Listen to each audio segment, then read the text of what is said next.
നിർമ്മാണം കഴിഞ്ഞ് ഒരു വർഷം ആകുന്നതിന് മുമ്പ് നിങ്ങളുടെ വീട് പിന്നെയും മെയിൻറ്റെയിൻ ചെയ്യേണ്ടി വരുന്നുണ്ടോ?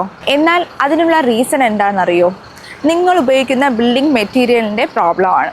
നൂറ്റാണ്ടുകൾ പഴക്കമുള്ള കെട്ടിടങ്ങൾ ഇന്നും ഒരു കുഴപ്പവുമില്ലാതെ നിലനിൽക്കുന്നതിൻ്റെ സീക്രട്ട് നിങ്ങൾക്കറിയോ? കേട്ടോളൂ.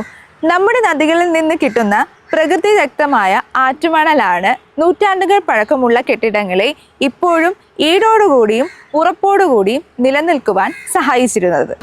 ഇനി ഈടോടും ഉറപ്പോടും കൂടിയിട്ടുള്ള കെട്ടിടങ്ങൾ നിർമ്മിക്കുവാൻ ശുദ്ധമായ ആറ്റുമണൽ എങ്ങനെ ലഭിക്കുമെന്നല്ലേ പറയാം. തിരുവനന്തപുരം ജില്ലയിലെ അരുവിക്കര ഡാമിൻ്റെ ഡീസലിനേഷൻ പ്രോജക്റ്റുമായി ബന്ധപ്പെട്ട് നിങ്ങൾക്ക് സുലഭമായി ആറ്റുമണൽ ലഭിക്കുന്നതാണ്. 4 ഘട്ടങ്ങളായി വാഷിംഗ് ചെയ്ത മണലായതുകൊണ്ട് തന്നെ നേരിട്ട് സിമൻറ്റുമായി മിക്സ് ചെയ്ത് ഉപയോഗിക്കാവുന്നതാണ്. സർക്കാർ പ്രോജക്റ്റ് ആയതുകൊണ്ട് തന്നെ ഗവൺമെൻറ് പാസോടുകൂടി മിതമായ നിരക്കിൽ മണൽ നിങ്ങൾക്ക് ലഭ്യമാകും. ശുദ്ധമായ ആറ്റുമണൽ ഞങ്ങളുടെ ഉറപ്പ്. പൊട്ടലും ചീറ്റലുകളും ഇല്ലാത്ത കെട്ടിടങ്ങളാണ് നിങ്ങൾക്ക് ആവശ്യമെങ്കിൽ ആറ്റുമണൽ ഉപയോഗിക്കൂ.